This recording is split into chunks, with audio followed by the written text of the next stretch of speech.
So most of you, I think, are familiar with Stephanie, who served 3 terms on the Mill Valley City Council and 3 terms as mayor. She now represents District 3.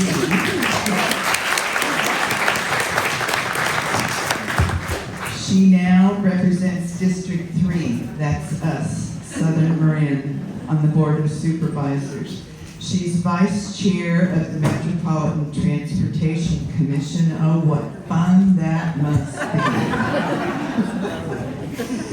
be. And she sits on the BCDC, Bay Conservation and Development Commission, the Golden Gate Bridge Highway and Transportation District, the County Transit District Board.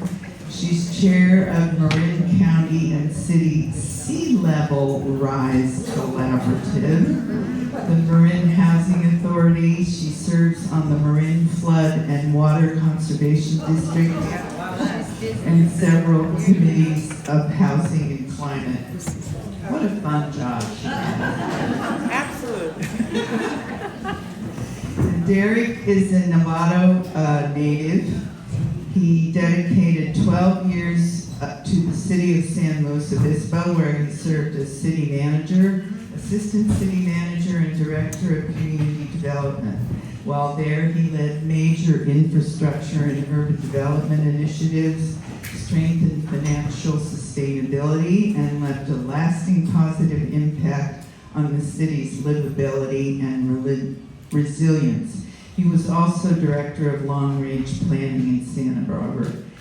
In his current role as Marin County's Chief Executive Officer, he's leading the county's $850 million budget and a workforce of more than 3,000 employees, shaping a stronger, more inclusive, and future-ready Marin County. I am so pleased to introduce you.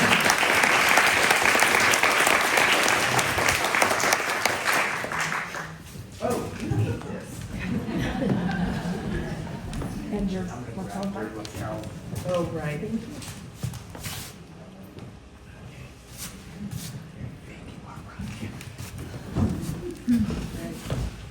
Well, good afternoon, Outdoor Art Club. It is so good to be back with you again this year. Thank you for having us.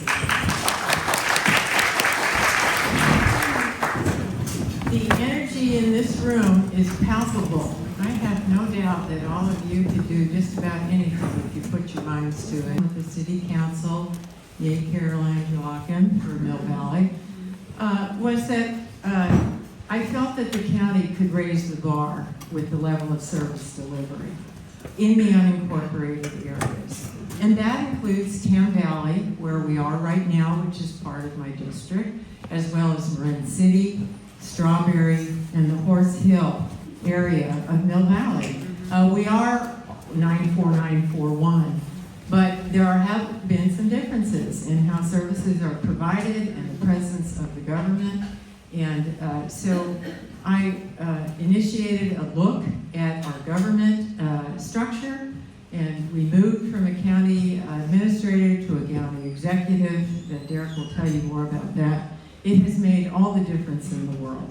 It is like having a city manager for the county, so that there is an executive at the top who is accountable and who is coordinating staff.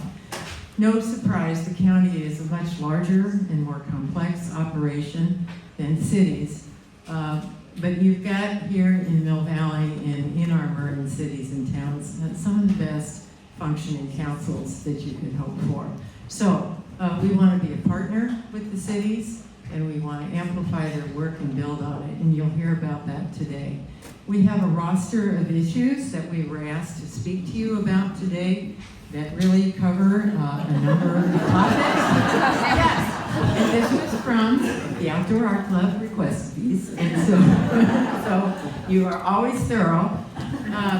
And we're going to talk about them briefly. We've got bullet points on slides. Copies of the slides will be made available to you as well as a recording, as they always are. But the most important thing is your questions. So we'll move through them with good speed and then open to your questions. So I've jumped around a little. It's always good to have a little orientation. We do have 5 county supervisors, our district being the southernmost. And then my colleagues going farther north, you can see on this screen. So I will say, Southern Marin has the largest unincorporated population of all the districts. Nearly 40% of our district is unincorporated. And it's, again, just goes back to my point of how do we deliver services to such a large population that is outside the cities. What do we notice about this slide? No, we can go back. Yes, no, go back one more just for a second, if we can. Okay. Well, we don't have to go back. We'll stay right here. Southern Marin is surrounded by a whole lot of water. So if anybody wonders why we flooded so many places this past weekend, it's because we are on water on many sides. And what isn't water tends to be steep hillsides. We have very little flat bench areas that are not low-lying and they're not steep hillsides. So we really have a combination of geography that makes us especially vulnerable to flooding and, unfortunately, vulnerable to wildfires in our steep hillsides. So geographically, that's our challenge. It's also what makes it so beautiful to live here. So let's go ahead and advance the slides and jump right into the topic that I'm sure everyone wants to know about, king tides and flooding and what the heck happened this last weekend. I'm going to say a few words, and then Derek, please join me. I'll just say we got a whole lot more water than our agencies expected. And storm conditions and winds and everything are always in the moment, and we never really know, but we have good predictions, although we wonder with the NOAA cutbacks if we're getting the same quality of forecast as we used to get. But let's just say we got a whole lot more water. It went to all the low-lying places that it always has gone. How many of you were here for the 82 floods? Okay, so we know that when we have big rains and storms, we flood big time. And this was one of those times, exacerbated by our winter king tides and the full moons. So we also learned that perhaps the winds were a part of this on the coast, and then they kept the water in the ocean pushing in on the bay so that the water from the bay couldn't get out of the Golden Gate Bridge area. So there's a whole dynamic going on that's, a tough one to predict. But let me turn it over to Derek to get a little more on the ground, some of the impacts we saw and where we're headed. Great, thanks, Supervisor. Many of you probably saw, if you read the Chronicle over the weekend, I had a chance to tour on Monday with Congressman Huffman, the entire county. And, I had a chance to sidebar with one of the NOAA weather forecasters and meteorologists, and they had a hypothesis of ultimately what happened. The storms really pushed water up the entire California coast. And it came up the entire coastline and then pushed into the San Francisco Bay. And so, as the supervisor mentioned, that really wasn't in the model. They didn't anticipate that, and so we had a combination of wind pushing water into the bay on top of king high tides, on top of really some heavy rainfall. And so, the initial estimates were that the water was anywhere from a foot to 2 feet higher than initially projected. And so if you were out there on Saturday to Sunday, I think we were all aghast. I was driving through San Rafael and was just astonished at the level of water. But I think it's really a forecast of what we have to really tackle, and I'll talk about that in the future as one of our goals in addressing climate change. Like it or not, I think this is going to be part of Marin's future, and I think it'll be one of the items I talk about today that we really need to address. Great. Okay, next slide, please. So on the topic of sea level and climate change, we wanted to go right there with you. Many of you may recall that my predecessor, Kate Sears, had a marvelous demonstration project known as the OWL Project. It was out on the bike path. There were viewers that you could look at the bay, and see the future with sea level rise through those viewers as you looked at on the natural environment. It is known that Marin will be among the counties most impacted earliest, maybe not the most in the long run, but earliest we'll see the impacts. So we have made a commitment to staff a new position. Again, I'm going to turn it back to Derek to say more about our Director of Climate Action and Sea Level Rise. As the supervisor mentioned, we are in the process of hiring the County of Marin's first climate director as we try to move forward to the next slide. We're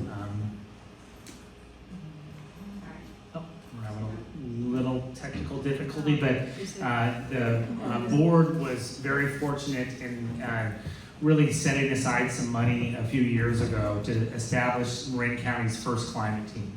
You know, my experience, and I thank you, Barbara, for the kind introduction, is, you know, when my time in San Luis Obispo, I quickly realized that you needed someone who's going to be showing up to work every day working on climate and resiliency. It couldn't be a side job of somebody. It needed to be someone's direct responsibility to be coordinating strategy and partnerships with all of our cities and towns and making sure that there was focus on addressing climate change, both in terms of adaptation and our greenhouse gas reduction. So that's what you're gonna see. We're in the process of hiring someone right now.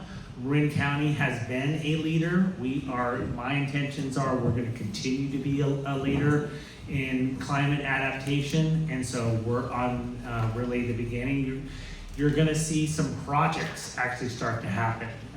And so I've been very clear with in developing this team that we're gonna put action into the climate action planning and start to get some resiliency and adaptation projects under our belt. So, next slide, please. One project that many of you may be familiar with is our Bothine Marsh flood control and sea level rise project. Now, this is the one that we're looking at our multi-use path, the old railroad right-of-way that runs through the marsh from Sausalito to Mill Valley. We've seen that flood over and over again. Our county parks department initiated their own project to look at ways to move or defend the railroad right-of-way.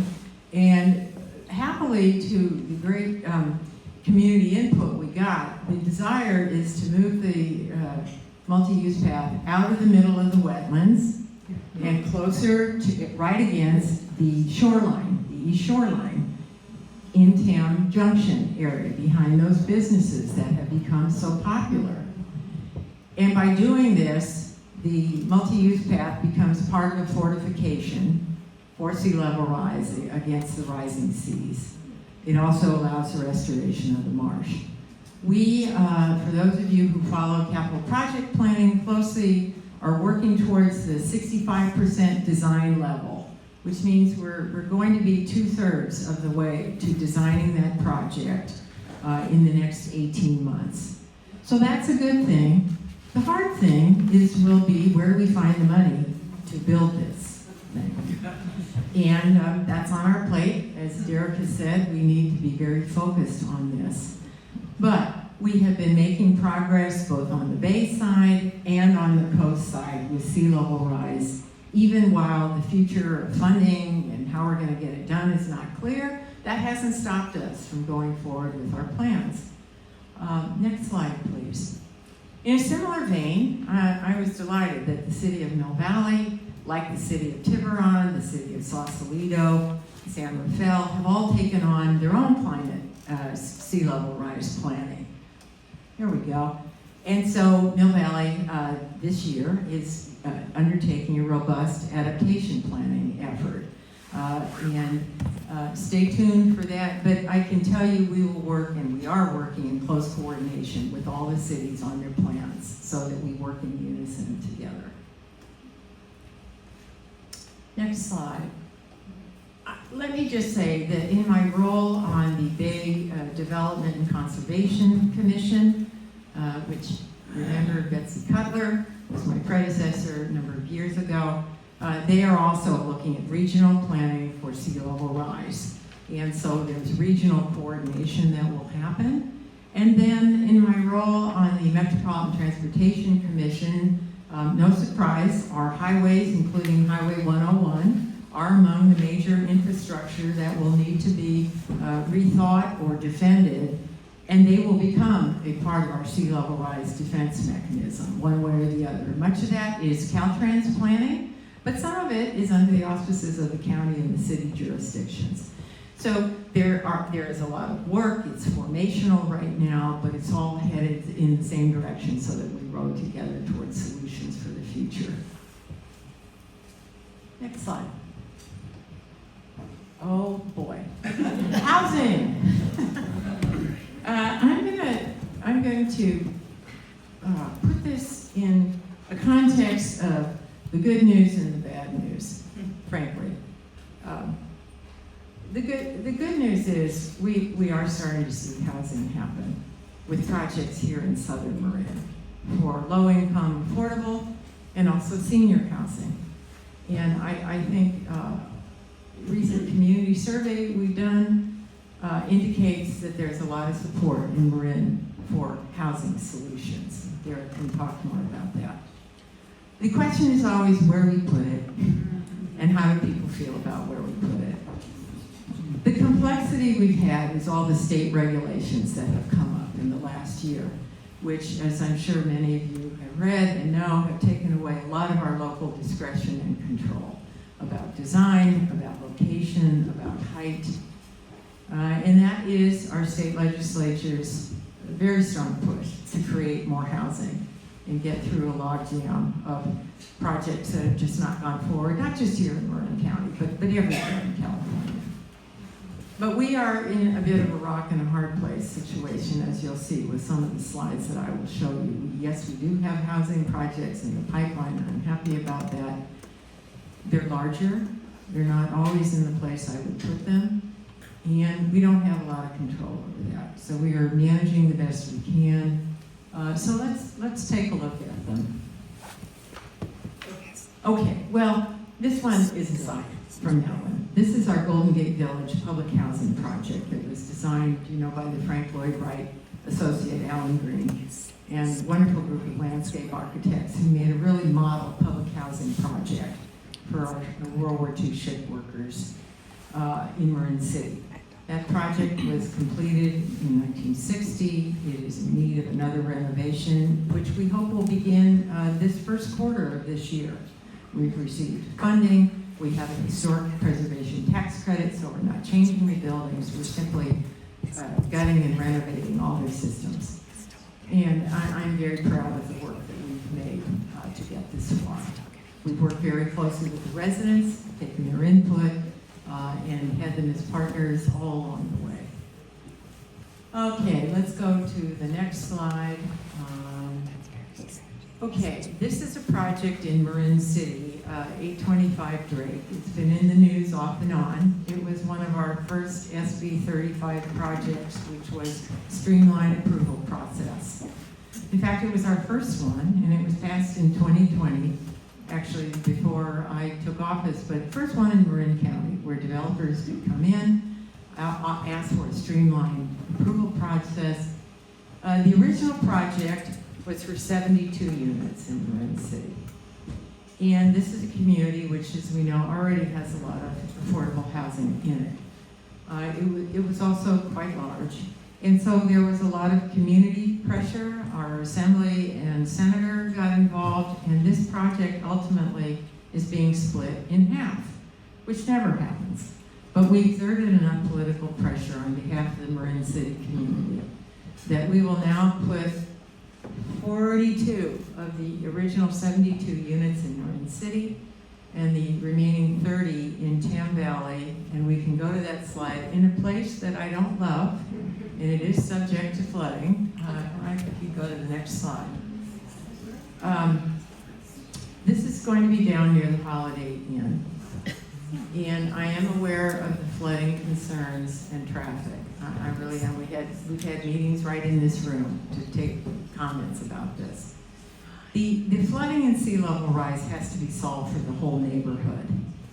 So people are concerned that we're going to do building here, but we've got to solve for sea level rise for all of the businesses, for the Holiday Inn, for the Manzanita Park and Ride. So we will solve for this too. But this, in an effort to not overload Marin City and find another location for affordable units, which I'm sure will get rented, this is where we are. They're modular construction. The Marin City unit portion will go in starting the end of this month. And many counties are using modular construction units built entirely off-site and brought in and craned into place, and then local labor pieces them together and attaches them. It's a quick and more affordable way to do housing. We haven't seen it here in Marin. Marin City will be our first test. This will be our second. It's still going, this one, through the approval process at this point in time. Let's go to the next slide. I wish I had a better slide for the seminary project, because that has been in the pipeline for over a decade.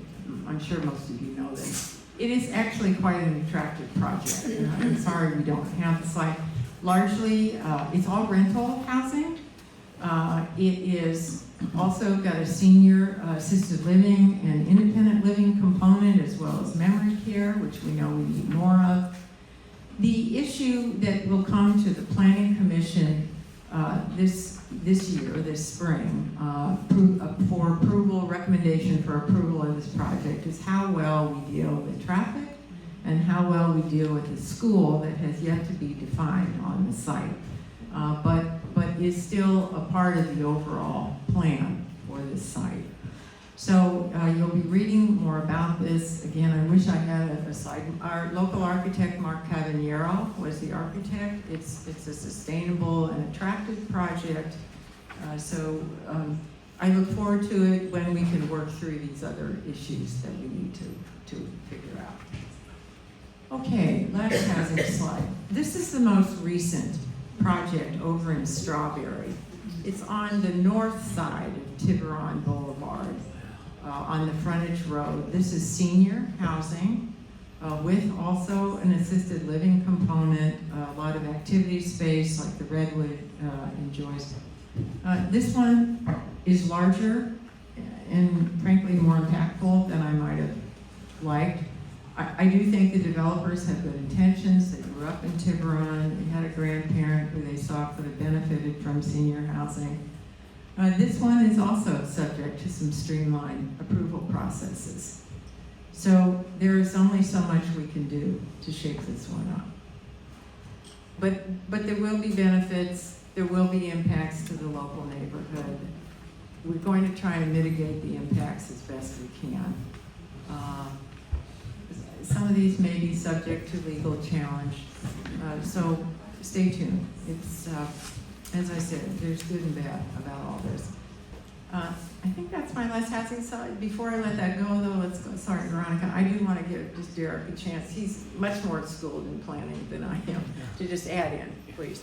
Yeah, thank you, Supervisor. You know, as Barbara mentioned during the introduction, you know, during my time as the city manager and both as the community development director in my previous post down in San Luis Obispo, I would say the challenges that Marin County is facing are not unlike other, you know, affluent coastal communities.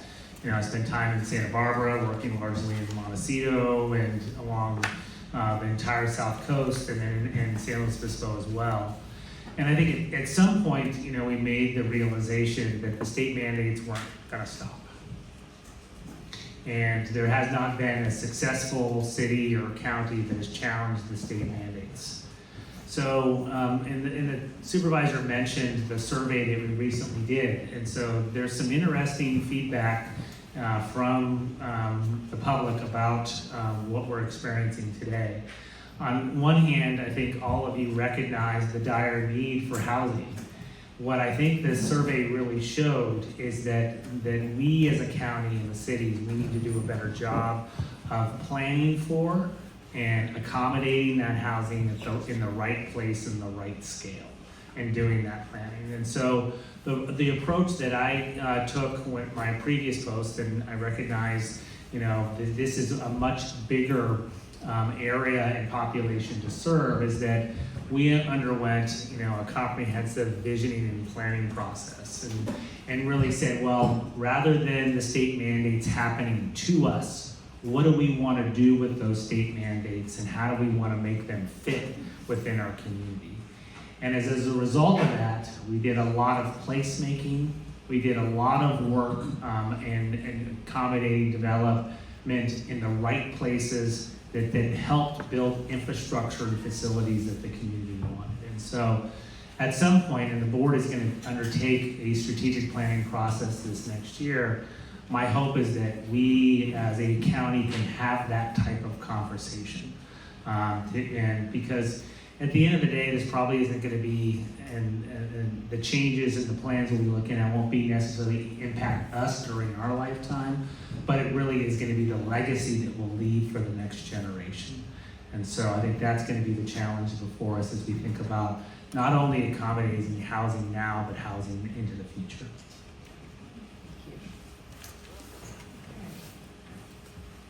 A good news story, one that I am so proud of. In 2016, we had some 200 boats out on the water in Richardson Bay. Not all of them were occupied, some of them were just derelict vessels. We now have 5.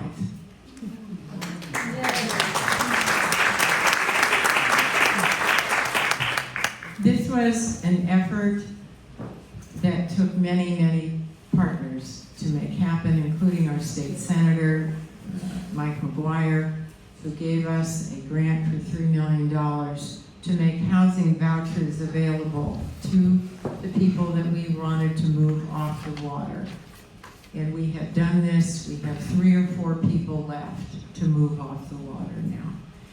We have done it with a very capable crew of harbor master, deputies, executive directors, and then social service workers who would go out on boats to meet the, essentially this was a floating homeless encampment, quite honestly.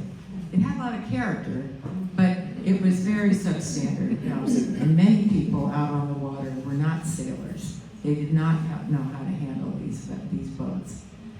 The ones that are left now are the very last of the mariners who just love it out there.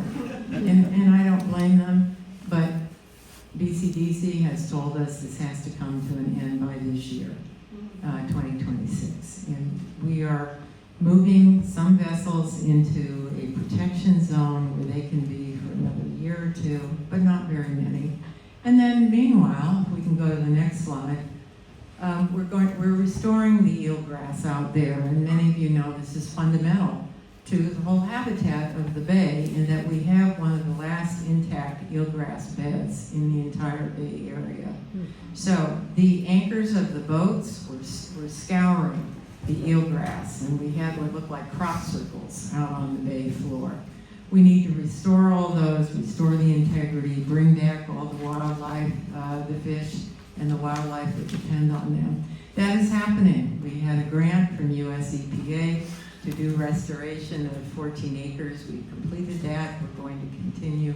And we have wonderful biologists and project managers working on that. So much to be proud of with this team effort. We really moved the needle, and we gave people housing that they desperately needed. Next slide, please. Okay. Is my friend and council member Steve Burke here? I'm not seeing him. Caroline, maybe I could ask you to jump up. This was an opportunity, if you can, or I can do it, that Mill Valley is working on some very creative housing solutions. Want to come up and grab the mic? Sure. Nothing like, Okay. I wasn't, what would you like to hit the top of it? just the 3, you've got some initiatives locally, the local housing match program, Yeah. this one? Yeah. So as you know, City of Mill Valley has been trying desperately to get more housing units in our town, and we've come up against some obstacles.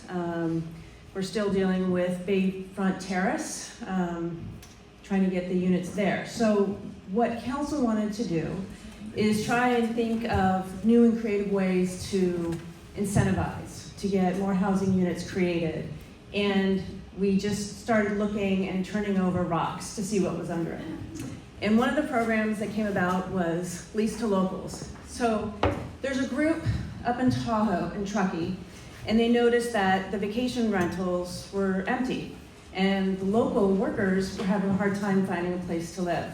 And so they went and they got involved, and with homeowners, they developed this incentive program. So if you rent to a local, you get money. And it incentivizes, and then you do it for a certain amount in terms of the rent. So, well, this is typically done in tourist spots, so not only in Truckee, but also on the East Coast and Cape Cod.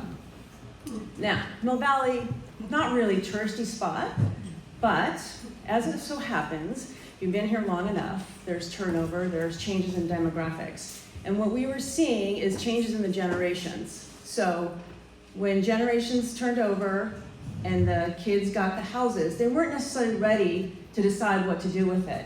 And so what we were seeing is there were some vacancies.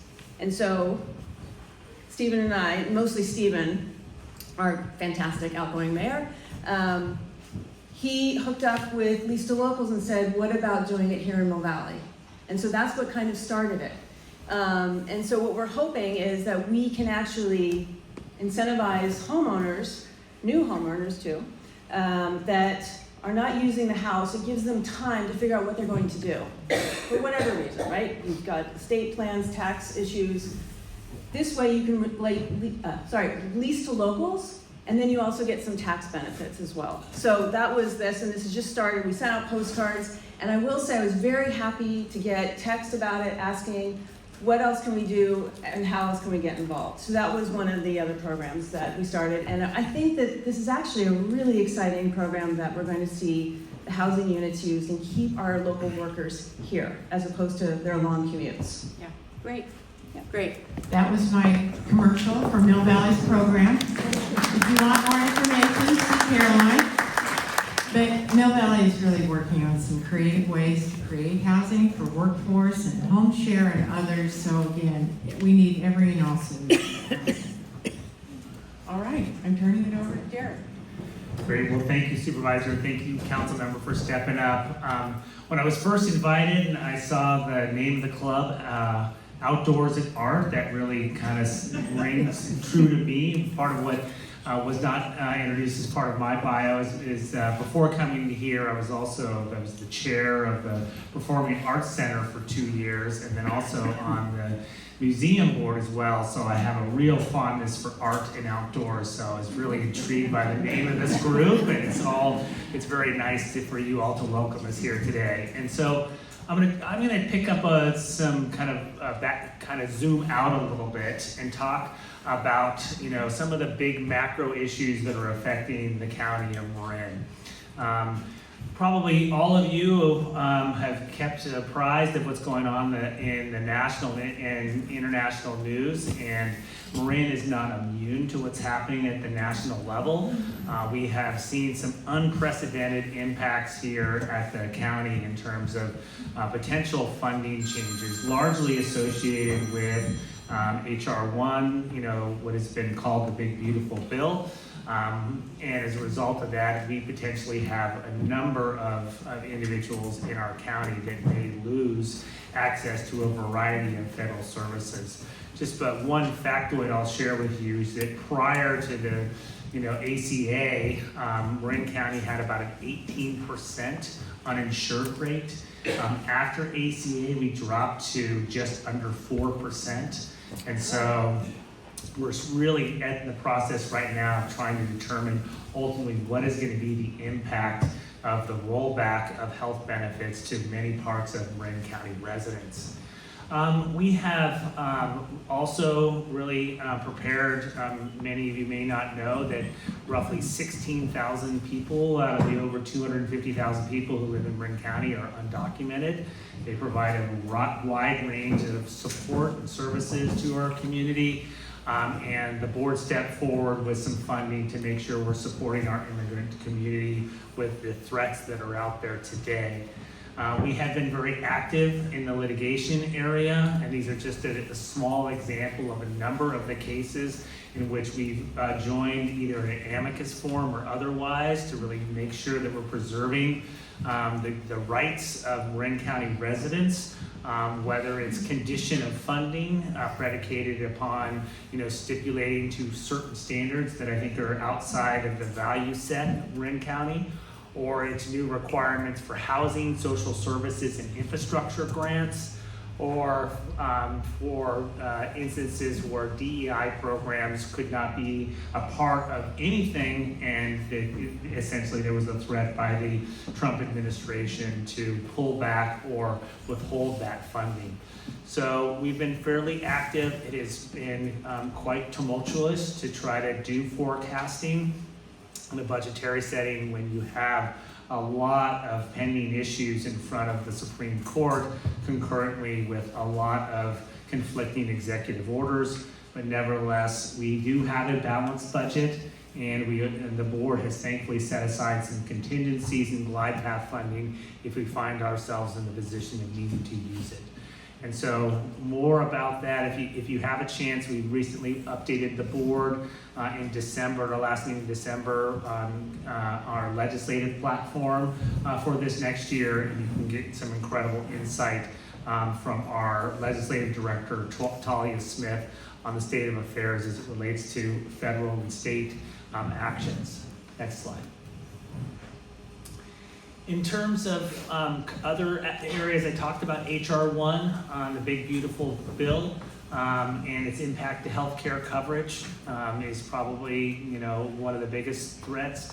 I also have been recently appointed to a healthcare board that represents 38 of the 58 counties, and so I'll be in the unfortunate position if the proposals all move forward to likely have to roll back eligibility and also benefits associated with if a lot of these health care falls back to the state and counties because there's no way that the county by itself or the state can supplant the amount of support that we're receiving from the federal government.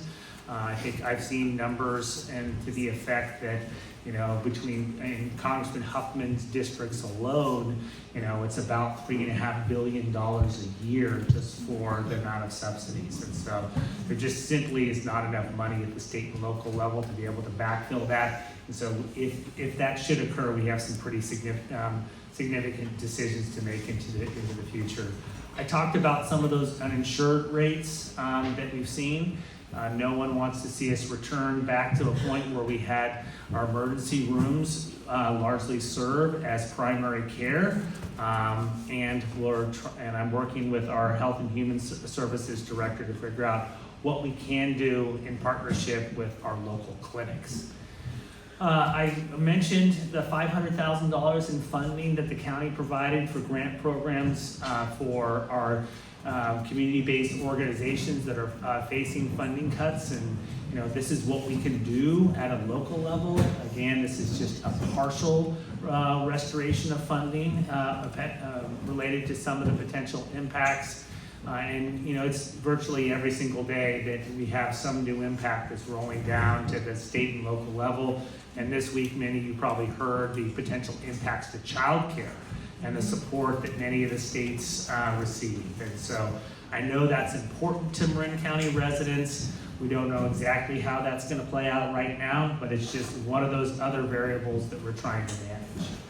Marin County did join a coalition of different counties and states throughout the United States in opposing offshore drilling and mining, which has been a long-held value of our county for quite some time. And so we're standing up through our lobbyists and other efforts to make sure that we don't see those deleterious industries show up on the shores of Marin County.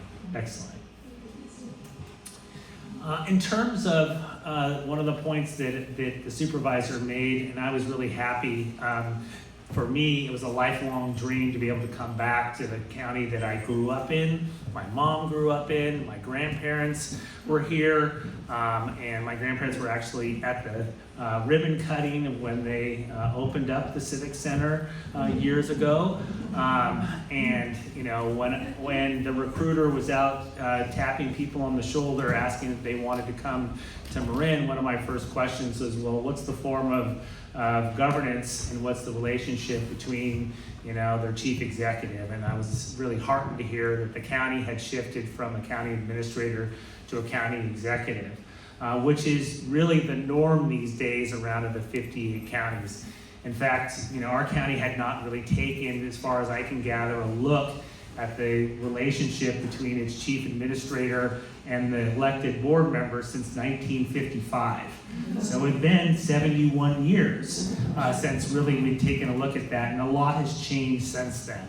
And so what are the reasons why? And this is straight from the subcommittee that at the time President Moulton-Peters ran. Was really, the purpose was to make sure we were serving the organization, improve the service delivery, make sure that there was more accountability, doing what we say and saying what we're doing, that we can manage performance, have clarity of purpose and outcome, that we won't really, and it's more important than ever to elevate a culture of partnership across departments and across with our cities and state and other partners, to really reinforce this commitment to innovation. In some cases, you know, Marin County technology and the way we deliver projects had really ossified over the last, 10, 20, 30 years.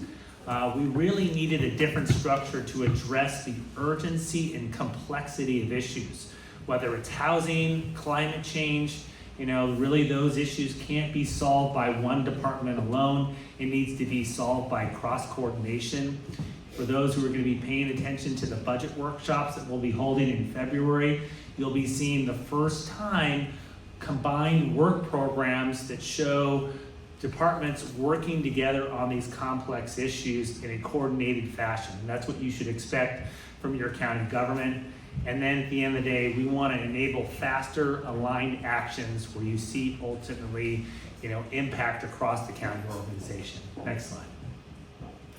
So just a reminder of some of our priorities, and they are related. We have affordable housing and homelessness, and race equity, disaster preparedness, and I was very thankful that the board invested in establishing our first Office of Emergency Management prior to me arriving. So we now have a dedicated team that's alert 24 hours a day. That really came into play this last weekend. And all Saturday and Sunday we were managing calls and working on communications out to the community. And then you probably saw, many of you probably got alerts in the midst of it, the AT&T communication facility flooded and all of this. This is like a tabletop drill that you think of, and then all of a sudden it's reality. And our 911 system was down for 5 hours or so. Say AT&T's system failed. And so we're in the process right now of talking to AT&T, figure out why that happened, what they can do to keep it from happening again. And so we were elevating this to the highest levels because it was really unnerving to all of us to be telling our community that if you had an emergency to drive to the nearest fire station. That's not what we want to be telling people. And you should be knowing that we were doing everything behind the scenes to try to get that system back up in place as possible, and there will be some accountability for AT&T, making sure that never happens again. Climate change and sea level rise, we, as the supervisor mentioned, we are really going to see, we're the early canary in the coal mine. Marin County has an estimated $10 to $20 billion worth of investments we're going to need to make, over the ensuing years. And there is not enough tax dollars to make those types of investments. So we are going to have to face some really critical questions and moving into the future about our preservation of our transportation, water, wastewater, and other public infrastructure, in addition to any sort of intervention to protect private property.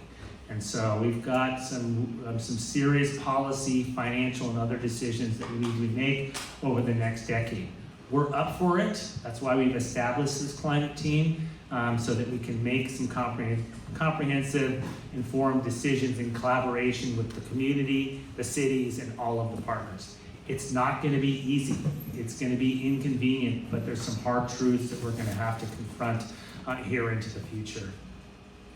One of the areas that the board wanted to make a priority for the next few years is community and economic vitality. How do we have our urban and built environments match the beauty of our open spaces and outdoors, particularly when we have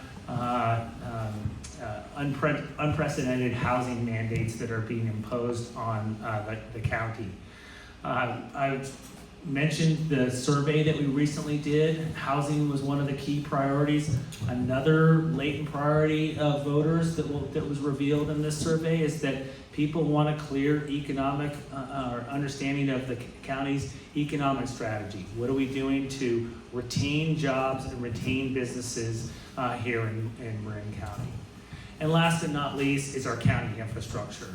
I was really proud last month through a lot of investments. Our pavement condition index, which is IC, is a kind of report card of how well a government is doing, got over 70. It was the first time in 20 years. So, yes, clap. I'm a firm believer that if we can't get the basics right, why should you trust us to do the hard stuff? Right? And so if we can get the roads paved, you traveling on safe roads without potholes, street signs repaired, traffic lights working, everything else, that you'll trust us to do the big stuff. And so we have more infrastructure investments that we're going to be making in the future. This next month in February, we'll be presenting our first comprehensive capital improvement program to the Board of Supervisors. Over the next 5 years, we have over $500 million of investments we'll be making in infrastructure throughout the county. Everything from roads, bridges, and culverts to buildings, investments at Noss Field, up at the airport. A lot of investments here in the future. And so this is one of the outcomes from having a county executive structure, is to kind of make sure that the board and the public comprehensively knows the investments we need to make over the next 5 years. Next slide. So Marin Civic Center upgrades. This is a really big place in my heart, you know. I really want a place where people can gather. We know, this is also coming out of the survey, people want third places. I mean, that's what your club is, right? Your club is essentially a third place. And we want that third place in terms of the Civic Center. And we never really realized the vision, you know, of Frank Lloyd Wright. We built the first phase, but if you think about the rest of the grounds, that never really got fully implemented. So we've got some projects underway, some upgrades to the lagoon to improve the water quality and improve the overall playgrounds and petanque course and parking facilities and other facilities related to the fair. You probably read about the significant upgrades to the VMA, the Veterans Memorial Auditorium. I saw lots of shows there when I was a kid, and we're trying to breathe some life back into that. It's 50 years old. It's literally sinking into the bay. I don't know if you know this, but before the board started to make the investments, if you were playing in the orchestra, you had to play in waders. Because the water was sometimes knee deep down in the orchestra pit, depending if it was high tide or not. And so I won't explain the other things that were going on down there, because I want to keep this civilized. But that facility needs a significant amount of investment. And Marin County deserves a first-class performing arts center. And so.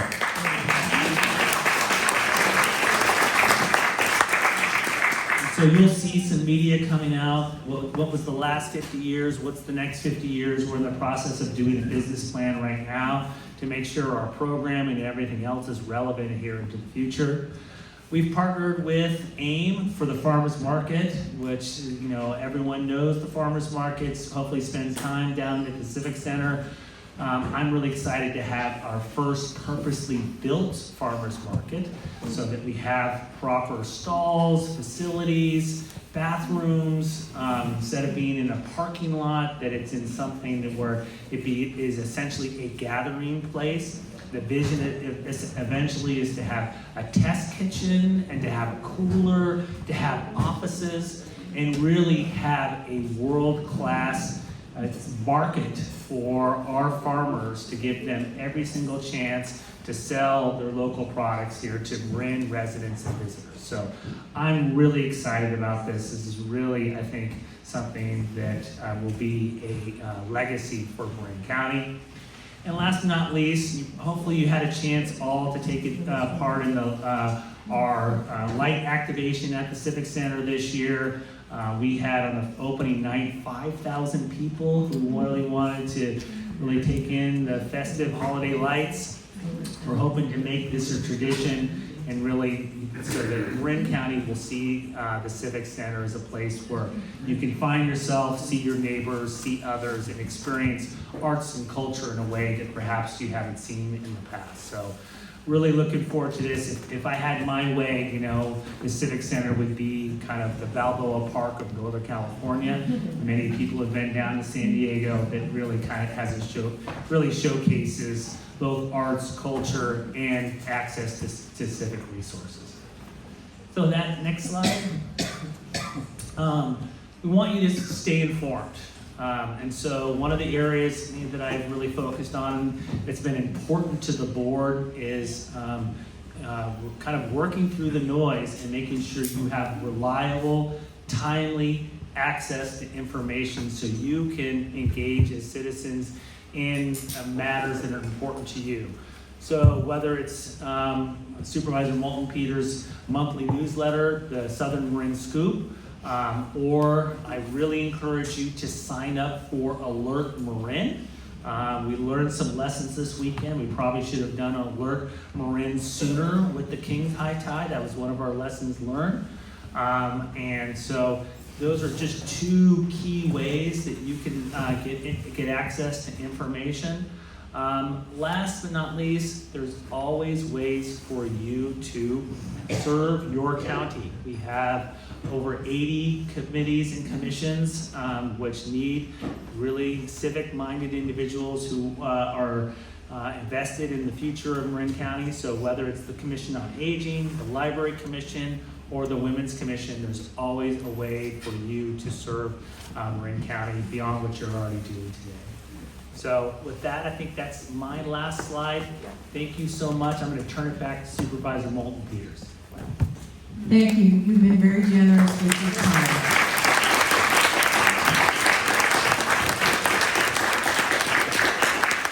So now, if we have time for questions, I'm going to let Barbara and Michelle tell me if we do, but I'm very interested to hear from you. Barbara, do we have a few minutes or what's Sure. We don't have a mic passed around. I sometimes known as a loud mouth, so if you can shout your question, that's fine. Otherwise, I'll repeat it. You have one? Yeah, question. Hello there. 10 years ago when I was on the county grand jury, civil grand jury, there were 2 staff members who were working on climate, particularly sea level rise. So 2 questions related to that. I would probably they're part-time jobs, but anyway, is there a backlog of data that we're able to build on? And will the director that is coming in have staff to pursue that? Let me take the historic piece. I'll let Derek take before we go to the future oriented. Yes, we did have dedicated staff. You're absolutely right. We did the vulnerability assessment. We know where the water is going all over the county. So we have that baseline data, and we are that is still available, as well as all the studies that the cities are taking right now. So our new staff will have that. Staff members have moved on to do their jobs, and that's where we are today. Yeah, so great question. So the question was essentially the role of the climate director. Will they have access to all the previous studies? Yes, we have, I would say, shelves of studies. I think we know what the problem is. There's what we need to do is to take all of that data, put it into actionable plans, both on the bay side and on the source, on the seaside. I would say that in addition to that, we have aggregated all of the other positions throughout the county. So there were individuals throughout the county that had a portion of their time dedicated to climate. We've essentially put them into one team. We've added 4 people, so we'll have a team of about 8, 9 individuals who will be solely dedicated to resiliency and adaptation and greenhouse gas reduction. Great, thank you. Anybody else? I want to know where they putting the permanent farmers market. Oh, I'm so glad you asked that question, because I absolutely love the Center for Food and Agriculture is what this is called. And we're going to put it on the old Christmas tree lot right by the highway.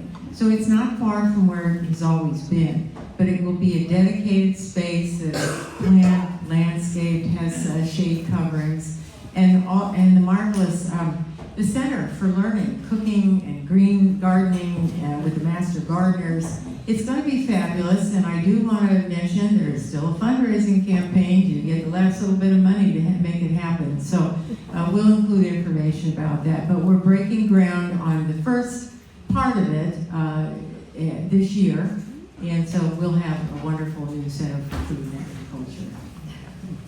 I was wondering about the bay. I see pilings that get used and float around the bay, and sunken ships, and nobody seems to be taking care of it.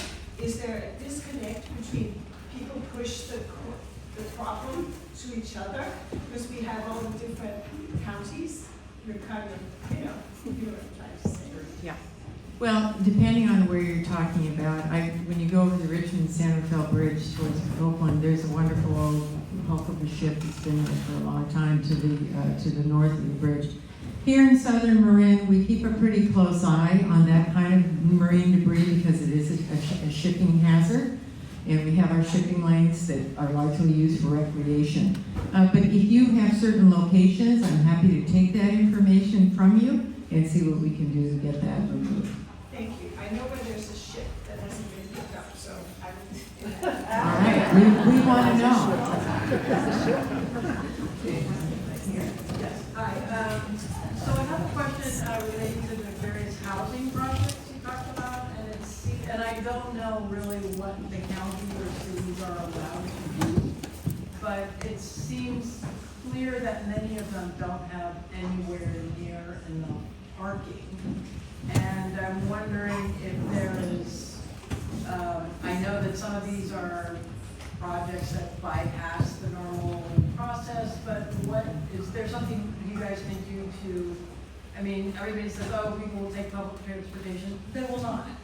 So that's my question. Yes. Great question. The state legislature, the short answer is the state legislature is largely just negated the ability for counties and cities to require parking. And so there are essentially maximum standards that a county or a city can require, which is probably, I would say, a half to a quarter of the traditional on-site parking requirements that were required for past projects. So it's pretty difficult. So I don't want to, lead you astray. And I think it comes up in every single project, and you should know that I've asked our planners to be very thoughtful of trying to find enough parking on site for housing projects. Yeah. Is the farmer's market going to be open more than 2 days a week when happens? Great question. So they will have these, the traditional Thursday and Sunday market. They are considering other days, and the lease agreement that we've negotiated with the farmers market allows them to have more farmers market days. And they feel that that's all ultimately doable because they won't incur the cost of mobilizing and demobilizing every day. They'll essentially have these facilities set up. So I think initially they've talked about 1 additional days with the possibility for more. The good news is that the location, and thanks for that question about the location of the farmers market, is it's directly across from the new parking lot at the Veterans Memorial Auditorium. So the county just invested about $8 million to restore that whole parking lot. And so we'll have parking facilities right across the street. Is Marin County gaining or losing population or staying stable? Where are we? Great question. So we will be presenting this information to the Board of Supervisors as part of the budget deliberations. There's a lot of conflicting information out there, at least from what we are seeing, and we're peer reviewing this right now. We've hired a demographer to peer review some of our analysis. We're projecting over the next 5+ years that Marin County is going to lose about 20,000 people from population. That's because deaths exceed births. Now, what we're trying to then ascertain is, well, what does that mean for our county? You know, largely what it's largely going to mean is we'll see smaller household sizes, not necessarily vacant homes. So we're trying to model that out and then ultimately figure out what are the social, economic, and financial impacts to our community so that the board and policymakers in the community can make some informed decisions. I wondered if that has any impact on the state requirement for additional housing. If we're losing population, wouldn't that affect the requirement? It should. So the housing requirements are a byproduct of the Department of Finance forecast about jobs and housing.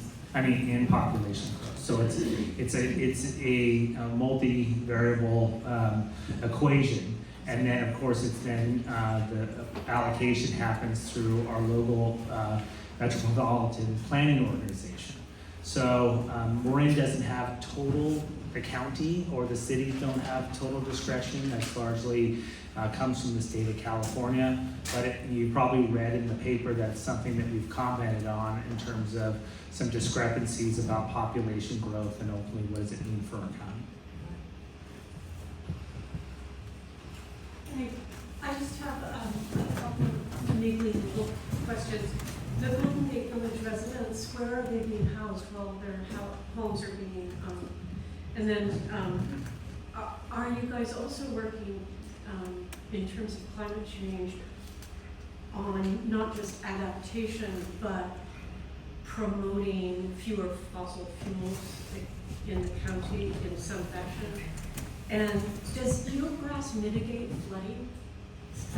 So great questions. I'll take them up. So the first one is that the Marin Housing Authority, they secured essentially interim housing within the community of Marin City. So as phases of the project unfold, there'll be they'll move people into this interim housing, finish a phase, move people back into the retrofitted housing, and then kind of systematically move through the number of units. And so it took a considerable amount of planning to secure that interim housing and then orchestrate all of that coming together. The second part of your question around the climate team's mission is both adaptation and resiliency and greenhouse gas reduction. You know, we're in a really good position in Marin County. You probably know this. We have some of the highest utilization of EV usage in the United States. What we really need to make effort and impact on is reducing the amount of greenhouse gas emissions from the built environment, i.e. the amount of gas and energy used in each home. And then we have some other areas. So a lot of the low-hanging fruit, Marin's already been able to capitalize on reducing greenhouse gas emissions. So the next phase, this team's going to be working on continuing to have an impact in those other areas. Now, regarding eelgrass, it does have an impact on shoreline stabilization. And so natural solutions are one of the strategies for sea level rise. And eelgrass is one of the key plants in the marine environment that help stabilize the coast. There's another question over here. I have a question.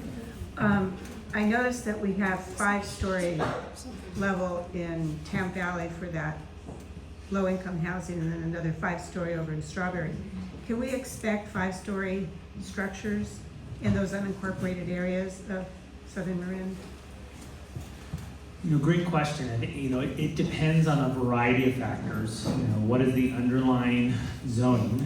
And then ultimately, what is the maximum number of density that the developer can then, number of units that they can achieve through state density bonus. And so it largely depends. 5 stories, at least from what I'm seeing, is in the unincorporated areas right now, is probably the maximum height. You could see other instances, and so there's a lot of variables that go into the equation.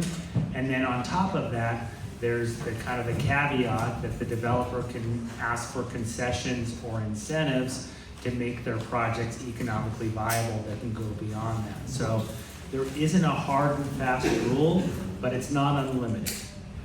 Right? I know I don't directly answer your question, but it's largely, at least from my assessment, we shouldn't see things above 5 stories, but it just depends.